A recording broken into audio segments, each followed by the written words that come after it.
એમ કહું કે ભગવાનના એક મિત્રએ ભગવાનની ચોટલી ખેંચી. આ ચોટલી ખેંચે શબ્દો આવે અને તમારી સામે એ હાથ, જે હાથથી ચોટલી ખેંચાય છે એ અને માથાની ચોટલી તમારી સામે દેખાય. ભગવાનની ચોટલી ખેંચી. પ્રત્યક્ષ જેનું તમને નિરૂપણ કરાવે, પ્રત્યક્ષ તમને અનુભવ કરાવે. ભગવાને માખણ ખાધું. ગોપીના ઘરની અંદર પરમાત્મા રસોડામાંથી માટલું ઢસડી લાવે છે. તમને દેખાય છે કૃષ્ણ?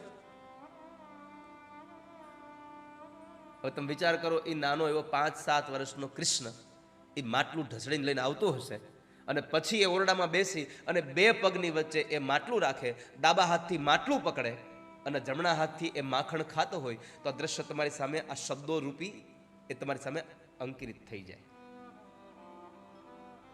આખું તમને એક નાટ્યમાં રૂપાંતર થતું જાય. એવા શબ્દો સાથે તમને અનુભવ થાય, એવા શબ્દો સાથે તમે સ્વીકારી શકો, એવા શબ્દો સાથે લખાયેલો આ ગ્રંથ એટલે આ બહુ મોટો ગ્રંથ છે. નકર લખેલું બધું સ્વીકારાઈ જાય એ જરૂરી નથી. અને આ દુનિયામાં સ્વીકારવું એ તો બહુ જ અઘરું છે. અને એમાં પણ કોકની વાતને સ્વીકારવી એ અઘરી છે. બીજું, તમારાથી થયેલી ભૂલ તમને ખબર હોવા છતાં પણ એ ભૂલને સ્વીકારવી એ તો બહુ જ અઘરી છે.